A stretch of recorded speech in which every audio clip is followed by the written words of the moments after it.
یقیناً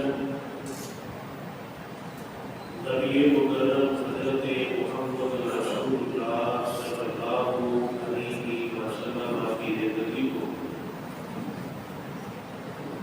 اللہ تعالیٰ نے ہمارے لیے بہترین نمونہ رول ماڈل بنا دیا ہے۔ سیرت النبی کے حوالے سے گزشتہ ہفتے اپنے سبق کا آغاز کیا تھا۔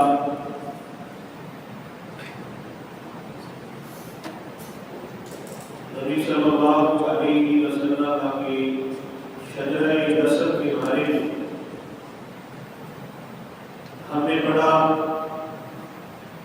آپ صلی اللہ علیہ وسلم کے والد کی طرف سے جو آپ کا نسب نامہ ہے وہ عدنان یعنی آپ بن عدنان تک پہنچتا ہے۔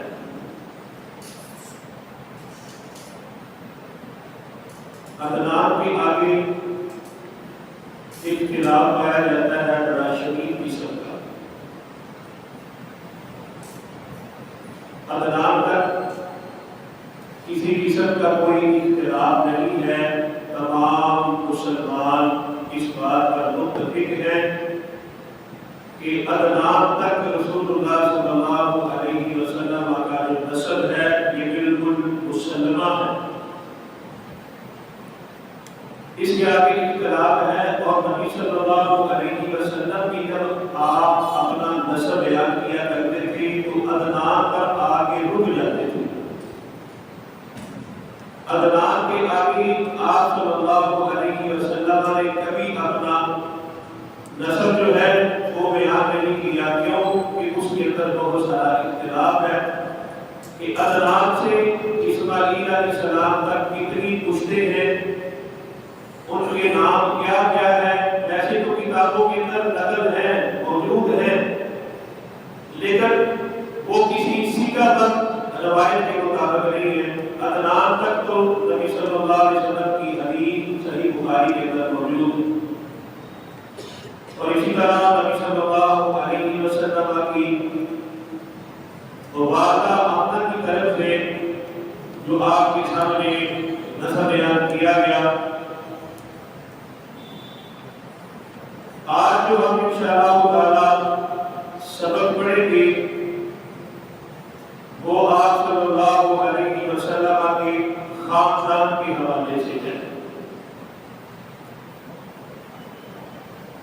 نسب نامہ بھی ہو گیا، اور اسی طرح قبیلہ، آپ صلی اللہ علیہ وسلم کا جو قبیلہ تھا، اس قبیلے سے آپ صلی اللہ علیہ وسلم کا تعلق ہے، اس قبیلے کا نام ہے قبیلہ قریش۔ تو خاندان کے حوالے سے آپ کا سبق ہے، تو آپ کی توجہ اس سبق کے اندر ہر صورت ہونی چاہیے۔ اگر آپ کی توجہ اس سبق کے اندر ہوگی، پوری توجہ کے ساتھ آپ پڑھیں گے تو انشاءاللہ آپ کو سمجھ بھی آئے گی، اور سبق کے اختتام پر آپ سے پوچھا بھی جائے گا، آپ سے سوالات بھی کیے جائیں گے، وہ انشاءاللہ تعالی ہمارے سبق کا خلاصہ ہوگا۔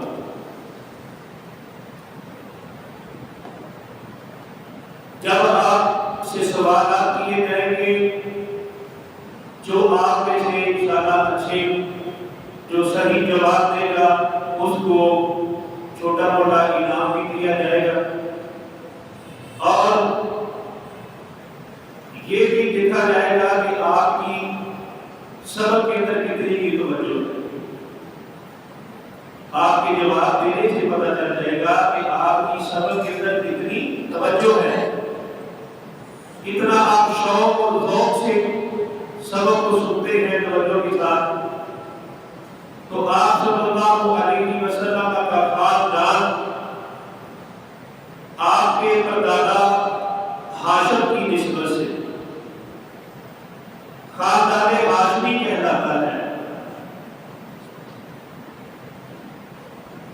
یہ آپ صلی اللہ علیہ وسلم کے جد ابجد میں سے دوسرے یعنی عبد المطلب بن ہاشم، یہ آپ کے کیا لگتے ہیں؟ پردادا، دادا کے والد، تو بھائی دادا کے والد اس کو کیا کہتے ہیں؟ پردادا۔ باپ کے والد کو کہتے ہیں دادا، اور دادا کے والد کو کیا کہتے ہیں؟ پردادا۔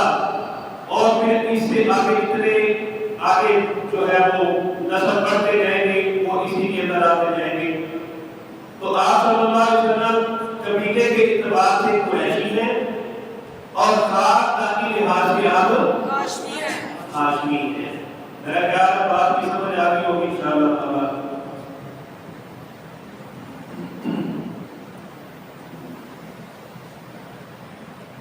ہاشم جو ہے یہ آپ صلی اللہ علیہ وسلم کے دادا ہیں، پردادا ہیں، اور ان کو قصی کے مناسب میں سے حاجیوں کی میزبانی کا منصب حاصل ہوا۔ قصی یہ بھی آپ صلی اللہ علیہ وسلم کے جد امجد میں سے ہے، آپ کے نسب کے اندر۔ تو قصی کے مناسب میں سے یعنی قصی کے اندر آگے پھر انہوں نے لوگوں کو بڑے بڑے عہدے دیے ہوئے تھے۔ منصب کا معنی عہدہ، مناسب عہدوں میں سے ایک عہدہ، اور وہ ان عہدوں میں سے ایک عہدہ جو تھا یہ آپ صلی اللہ علیہ وسلم کے جو پردادا ہاشم ہیں ان کو بھی دیا گیا، اور وہ عہدہ کیا تھا کہ مہمان نوازی، میزبانی کرنی۔ وہاں پر جتنے لوگ حج کرنے کے لیے آئیں گے آپ نے ان حاجیوں کی کیا کرنی ہے؟ میزبانی کرنی ہے، ان کو پانی پلانا ہے، ان کو پوچھنا ہے، ان کو کسی قسم کی تکلیف ہو، پریشانی ہو تو آپ نے ان سے پوچھنا ہے۔ یہ ان کی ڈیوٹی تھی، یہ ان کا ایک مقصد تھا، جو ان کے بعد ان کے بھائی مطلب کی طرف منتقل ہو گیا۔ ہاشم کے بعد کن کی طرف منتقل ہو گیا؟ یہ مطلب کی طرف، عبد المطلب کی طرف نہیں۔ عبد المطلب وہ آپ کو میں سمجھاؤں گا کہ عبد المطلب کسے کہتے ہیں اور مطلب کسے کہتے ہیں۔ یعنی ہاشم کے بعد، ہاشم کے اس دنیا سے جانے کے بعد یہ جو میزبانی والا، حاجیوں کو پانی پلانے والا، حاجیوں کو کھانا کھلانے والا جو منصب تھا، جو عہدہ تھا، یہ کن کو مل گیا؟ مطلب کو۔ کس کو مل گیا؟ مطلب کو۔ مطلب کے بعد پھر ہاشم کی اولاد کو یہ منصب حاصل ہوا، اور اسلام کی آمد تک یعنی اسلام کے آنے تک نبی صلی اللہ علیہ وسلم کی جب آپ کو نبوت ملی تو تب تک انہی کے ہاتھ میں رہا۔ اسلام کے آنے تک یہ منصب کن کے پاس رہا؟ بنو ہاشم کے پاس۔ کن کے پاس رہا؟ پہلے ہاشم کے پاس تھا یہ منصب، ہاشم کو پانی پلانا، کھانا کھلانا، پھر آگے ان کے بھائی مطلب کی طرف منتقل ہو گیا۔ پھر مطلب کے بعد ہاشم کے خاندان کے پاس، ہاں ہاشم کے خاندان بنو ہاشم کی طرف یہ منتقل ہو گیا۔ ہاشم اپنے زمانے کے سب سے عظیم انسان شمار ہوتے تھے۔ انہیں سید بطحا کہا جاتا ہے۔ انہیں کیا کہا جاتا ہے؟ سید بطحا۔ سید بطحا، سید کا معنی سردار، بطحا یہ کہتے ہیں سرزمین مکہ کو۔ سرزمین مکہ اس کو بطحا کہتے ہیں، تو اس اعتبار سے نام گیا سید بطحا، یعنی کہ مکے کا کیا ہو گیا؟ سردار، مکے کا سردار، سید بطحا، بطحا کا سردار۔ اب بات یہ ہے کہ ان کو ہاشم کیوں کہا جاتا تھا، یہ بات آپ نے سمجھی۔ ہاشم ان کو اس لیے کہا جاتا تھا، وہ روٹی کو توڑ کر گوشت اور شوربے میں ڈبوتے، اور لوگوں کے کھانے کے لیے چھوڑ دیتے تھے۔ اونٹ کے گوشت کا شوربہ، بکری کے گوشت کا شوربہ، حلال جانور کے گوشت کا شوربہ، تو یہ روٹی کے چھوٹے چھوٹے ٹکڑے کر کے نا لقمے کر کے وہ اس جو ہے شوربے کے اندر ڈال دیتے، اور ایک بہت بڑا برتن تھا، اس کے اندر ان ٹکڑوں کو، روٹی کے ٹکڑوں کو بھگو دیتے، اور یہ لوگوں کے لیے کیا کرتے تھے، چھوڑ دیتے، اور لوگ اس کھانے میں سے کھاتے۔ جو حاجی وغیرہ ادھر آتے تھے، مہمان وغیرہ آتے تھے، تو اس کو عربی کے اندر سرید کہا جاتا ہے۔ اس کھانے کو کیا کہا جاتا ہے؟ سرید، سرید یا سرید، ٹھیک ہے؟ تو یہ ایسا کھانا تھا جو عرب کے کھانوں میں سے مشہور ترین کھانا تھا، اور اس کھانے کو کھانوں کا سردار بھی کہا جاتا ہے۔ سمجھ آ گیا؟ اس کھانے کو کھانوں کا سردار بھی کہا جاتا ہے، سرید کو۔ سرید کی سمجھ آ گئی ہے؟ ایک روٹی کے چھوٹے چھوٹے ٹکڑے، لقمے، ان کو شوربے کے اندر تھوڑی دیر کے لیے بھگو دینا، چھوڑ دینا، تو وہ کیا کھانا بن جاتا ہے؟ سرید۔ کیونکہ عربی میں اس طرح کسی چیز کے توڑنے کو حشم، اور توڑنے والے کو کیا کہتے ہیں؟ حاشم۔ توڑنے والے کو کیا کہتے ہیں؟ حاشم۔ حاشم کا اصل نام جو تھا وہ عمر تھا۔ یہ حاشم ان کا اصل نام نہیں ہے، بلکہ یہ لوگوں کو کھانا کھلانے کی وجہ سے، وہ ان کی میزبانی کرنے کی وجہ سے، گوشت کھلانے کی وجہ سے، روٹی کے ٹکڑے کھلانے کی وجہ سے ان کو حاشم کہا جاتا ہے۔ اس لیے ان کا نام حاشم پڑ گیا، ورنہ ان کا اصل نام عمر تھا۔ اصل نام پھر کیا ہوا حاشم کا؟ حاشم اس کو کیوں کہتے ہیں؟ اصل نام عمر ہو گیا، اور حاشم اس لیے کہتے ہیں، یہ بھی آپ کو سمجھ آ گیا۔ قریش تجارت پیشہ تھے، یعنی کہ جو قریش قبیلہ قریش تھا وہ کیا تھا؟ تجارت کرتے تھے، ایک علاقے سے اپنا سامان دوسرے علاقے کے اندر لے کے جاتے، اور وہاں پھر فروخت کرتے اس کو، اور ان کو جو ہے وہ منافع ملتا۔ یہ ان کا کام تھا، تجارت کا کام۔ حاشم نے ان کے لیے جانے میں یمن اور گرمی میں شام کا تجارتی سفر منظم کیا۔ جانا کہتے ہیں سردی کے موسم کو، یہ جو آگے موسم آ رہا ہے یہ سردی کا موسم ہے، تو اس کو جانے کا موسم کہتے ہیں۔ کیا کہتے ہیں؟ جانے کا موسم، یعنی سردی کا موسم۔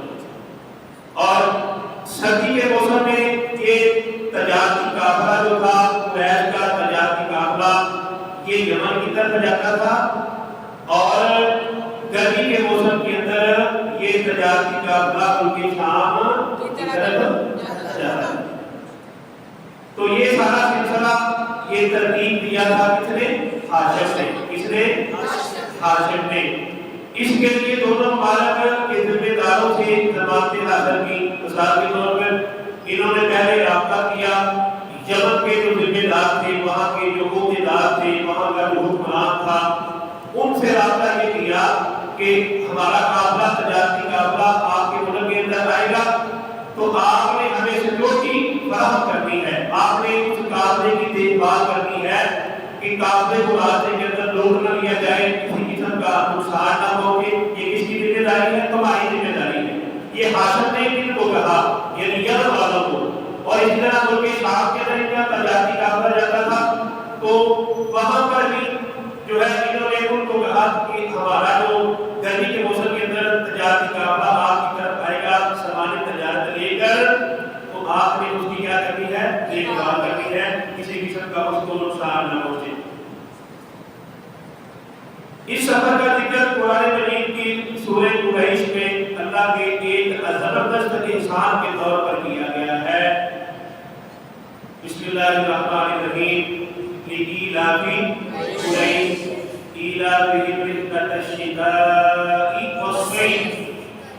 تو اس سفر کو، یعنی یہ جو یمن کے اندر ملک شام شام کی طرف جو تجارتی قافلہ جاتا تھا قبیلہ قریش کا، تو اس سفر کا اللہ تبارک و تعالیٰ نے ذکر کیا ہے اپنے قرآن میں سورہ قریش میں، اور ان کو کہا ہے کہ آپ یاد کریں اس سفر کو یا اللہ تعالیٰ کے اس احسان کو کہ تم کتنی جو ہے آسانی کے ساتھ، کتنے آرام کے ساتھ جو ہے سردی کے موسم کے اندر، اسی طرح گرمی کے موسم کے اندر تم سفر کرتے ہو بغیر کسی نقصان کے، بغیر کسی پریشانی کے۔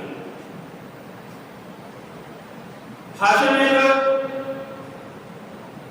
تجارت کے لیے ہاشم ایک بار تجارت کے لیے ملک شام جاتے ہوئے یثرب مدینہ سے گزرے۔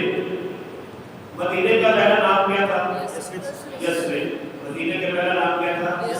یثرب۔ اب اس کو یثرب نہیں کہا جا سکتا کیونکہ یثرب کا معنی جو ہے وہ اردو کے اندر اگر اس کا معنی کریں تو اس کا معنی بنتا ہے فساد۔ تو اس لیے جب نبی صلی اللہ علیہ وسلم آپ مدینہ طیبہ کے اندر ہجرت کر کے گئے تو آپ صلی اللہ علیہ وسلم نے اس یثرب نام کو چینج کر کے تبدیل کر کے تو آپ نے اس کا نام رکھ دیا مدینہ النبی صلی اللہ علیہ وسلم، یعنی مدینہ منورہ۔ یہ ہاشم تجارتی قافلہ اپنا لے کر ملک شام کی طرف جا رہے تھے، تو ملک شام کی طرف جاتے ہوئے یہ گزرے مدینے سے۔ کہاں سے گزرے؟ مدینے سے گزرے۔ تو مدینے کے اندر بنو عدی بن نجار کی ایک خاتون سلمہ بنت عمر سے شادی کر دی۔ انہوں نے ہاشم نے آپ صلی اللہ علیہ وسلم کی پردادا ہاشم نے ملک شام کی طرف جاتے ہوئے انہوں نے جو ہے اپنا قافلہ جو مدینے کے اندر کچھ دنوں کے لیے روکا، تو وہاں ایک بنو عدی ایک قبیلہ تھا بنو عدی، تو وہاں انہوں نے اس قبیلے کے اندر ایک عورت سے شادی کر لی جس کا نام کیا تھا؟ سلمہ بنت عمر، اس سے شادی کر لی۔ کچھ عرصہ ٹھہر کے ملک شام چلے گئے اور وہیں سرزمین فلسطین کے مشہور شہر غزہ میں انتقال کر گئے۔ یہ جو موجودہ غزہ ہے نا فلسطین کے اندر، جو آج کل غزہ اور اسرائیل کی لڑائی چل رہی ہے، یہ موجودہ جو غزہ ہے اس کی اثر ان کا کیا ہو گیا؟ انتقال ہو گیا، یعنی کہ وہ فوت ہو گئے۔ ہاشم آپ صلی اللہ علیہ وسلم کے پردادا، ان کی اچھا بات یہ سمجھے کہ بنو نجار بنو عدی بن نجار کے اندر انہوں نے شادی کی سلمہ بنت عمر سے، اور اس سلمہ بنت عمر کو ساتھ بھی لے کے گئے۔ ہاشم کی اور بھی شادیاں تھیں مکے کے اندر، انہوں نے اور بھی شادیاں کر رکھی تھی، اور عرب کے اندر آج بھی یہ چیز موجود ہے کہ عربی لوگ جو ہیں وہ کئی کی شادیاں کرتے ہیں، اس وقت بھی کئی شادیاں کرتے تھے، اور اب جو ہے حکومت محمدی صلی اللہ علیہ وسلم کے اندر 4 شادیاں کرتے ہیں انسان کے لیے، مرد کے لیے جائز ہے۔ تو آج بھی اسی طرح ہی اس روش کو زندہ رکھتے ہوئے آج بھی عرب کے اندر جو ہے 1 2 2 3 3 شادیاں 4 کی جاتی ہیں، ابھی بھی یہ جو ہے ان کا طریقہ کار ہے۔ تو ہاشم کا انتقال ہو گیا، وہ فوت ہو گئے، ان کو کہاں دفن کیا گیا؟ غزہ شہر کے اندر ان کو دفن کیا گیا۔ اور جب وہ ان کی روانگی کے وقت سلمہ حاملہ تھی، یعنی کہ ان کے ہاں اولاد ہونے والی تھی، جس عورت سے شادی کی نا، کچھ عرصہ وہاں بنو عدی کے اندر مدینہ میں ٹھہرے، پھر وہاں سے سفر شروع کیا ملک شام کا۔ ملک شام کے اندر جاتے ہوئے اپنی بیوی سلمہ کو اس کی قبیلے بنو عدی کے اندر ہی چھوڑ گئے، ساتھ ہی لے کے گئے۔ بعد میں بچہ پیدا ہوا جس کے سر کے بالوں میں سفیدی تھی، جس کے سر کے بال کچھ کیا تھے؟ سفید تھے، سارے بال سفید نہیں تھے، تھوڑے سے سر کے بال کیا تھے؟ سفید تھے۔ جس کے سر کے بالوں میں سفیدی تھی، اس لیے اس کا نام شیبہ رکھ دیا۔ کیا رکھ دیا؟ اب یہاں یہ بات سمجھنے والی ہے، آپ صلی اللہ علیہ وسلم کے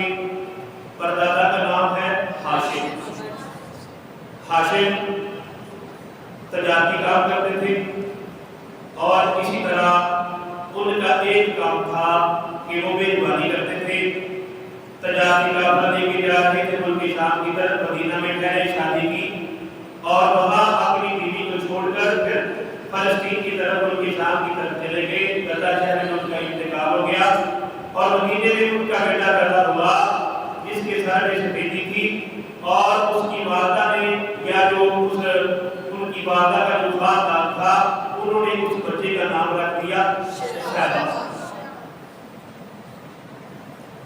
شیبہ کس لیے رکھ دیا؟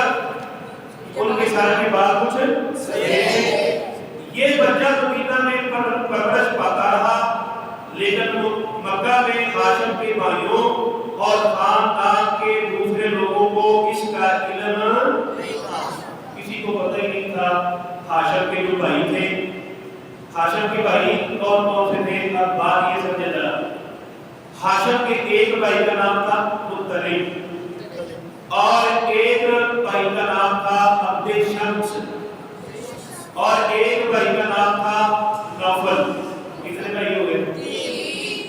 ٹوٹل کتنے ہو گئے؟ 4۔ ہاشم سمیت کتنے ہو گئے؟ 4۔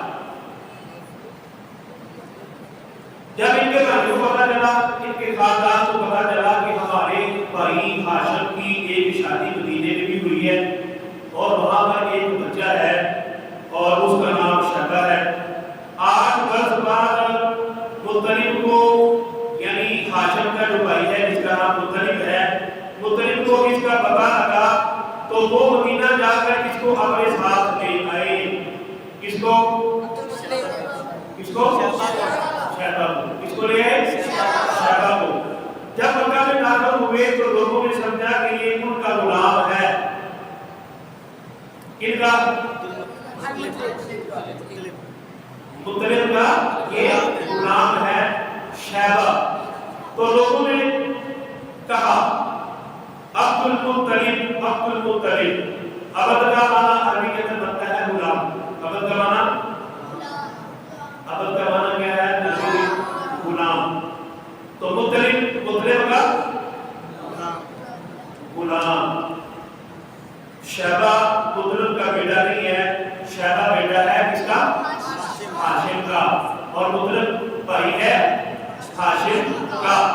جب شیبہ اپنے بھتیجے کو لے کر آئے نا، مطلب اپنے بھتیجے شیبہ کو لے کر مکہ میں آئے تو لوگوں نے دیکھا کہ ایک 8-9 سال کا بچہ، 10 سال کا بچہ جو ہے وہ مطلب کی ساتھ ساتھ آ رہا ہے، تو لوگوں نے نبی کے اندر کہا عبد المطلب، یہ مطلب کا کیا ہے؟ غلام ہے۔ عبد کا معنی غلام، مطلب، مطلب کا غلام ہے۔ کہنے لگے اور پھر آخر وہ کسی نام سے مشہور ہو گیا، یہ ہے آپ صلی اللہ علیہ وسلم کے دادا جن کو عبد المطلب کہا جاتا ہے، ان کا اصل نام کیا ہے؟ شیبہ۔ اس بات کی سمجھ آ گئی؟ یہ دوبارہ سمجھاؤں لیکن یہ ہے انشاءاللہ اس بات کو لکھ کر بھی سمجھاؤں گا تاکہ آپ کو مزید جو ہے اس کی سمجھ آ جائے۔ عبد المطلب بہت خوبصورت اور عظیم تھے، یعنی آپ صلی اللہ علیہ وسلم کے جو دادا ہے، پہلے بات تو ہو رہی تھی کن کی؟ آپ کے پردادا ہاشم کی۔ اب بات شروع ہو گئی ہے کن کی؟ آپ صلی اللہ علیہ وسلم کے دادا عبد المطلب کی۔ مطلب آپ کا، آپ صلی اللہ علیہ وسلم کا دادا نہیں ہے، عبد المطلب آپ کا دادا ہے جن کا اصل نام شیبہ ہے۔ ان کے دور میں ان کا ہم مرتبہ کوئی نہیں ہوا، یعنی کہ عبد المطلب صلی اللہ علیہ وسلم کے دادا ہیں، ان کے دور میں ان جیسا کوئی انسان، ان جیسا یا ان کا ثانی نہیں ہوا۔ وہ قریش کے سردار اور مکہ کے کافر تجارت کے ذمہ دار تھے، یعنی قریش کے وہ سردار رہے اور جو ان کا تجارتی قافلہ تھا وہ ان کی دیکھ بھال ان کے حصے میں آئی۔ جود و سخاوت اس قدر کرتے تھے کہ ان کا لقب فیاض پڑ گیا تھا۔ جود و سخاوت یعنی کہ وہ سخاوت اتنی، جود و سخاوت کرنا، سخاوت اتنی کرتے تھے اللہ کے راستے میں، کہ حاجیوں کو پانی پلا رہے ہیں، کبھی کوئی کام کر رہے ہیں بھائی آپا کا، اور اسی طرح حاجیوں کی خدمت کر رہے ہیں، تو اس وجہ سے یہ سخاوت کرنے کی وجہ سے ان کو فیاض کہنا جانے لگا، یعنی کہ فیاض فریاد بہت زیادہ سخت دل آدمی اور سخی آدمی، اور اس لیے ان کو فریاد کہا گیا۔ ان کے دسترخوان کا پس کھولتا یعنی کہ چھوڑا ہوا کھانا، یعنی کہ پس کھولتا ان کا چھوڑا ہوا دسترخوان کے اوپر جب لوگ کھانا کھا کے چلے جاتے تو بچا ہوا کھانا اس کو کہتے ہیں پس کھولتا، مسکینوں، جانوروں اور چڑیوں کو کھانے کے لیے ڈال دیا جاتا تھا۔ اس بنا پر ان کا یہ عرف بن گیا تھا، یعنی عام الفاظ کے اندر لوگ ان کو یہ کہنے لگے کہ کھلانے والا آدمی، زمین پر انسانوں اور پہاڑ کی چوٹیوں پر وحشی جانوروں اور چڑیوں کو کھلانے والا، اس کو کہتے ہیں عرف عام میں یعنی کہ کھلانے والا آدمی۔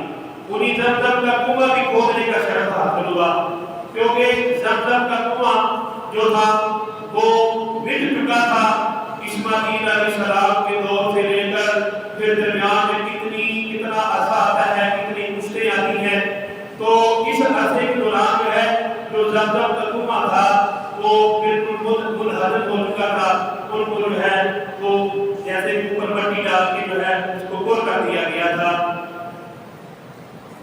اس کنویں کو بنو جرہم نے مکہ سے جلا وطن ہوتے وقت پار کیا تھا، یعنی کہ ختم کر دیا تھا۔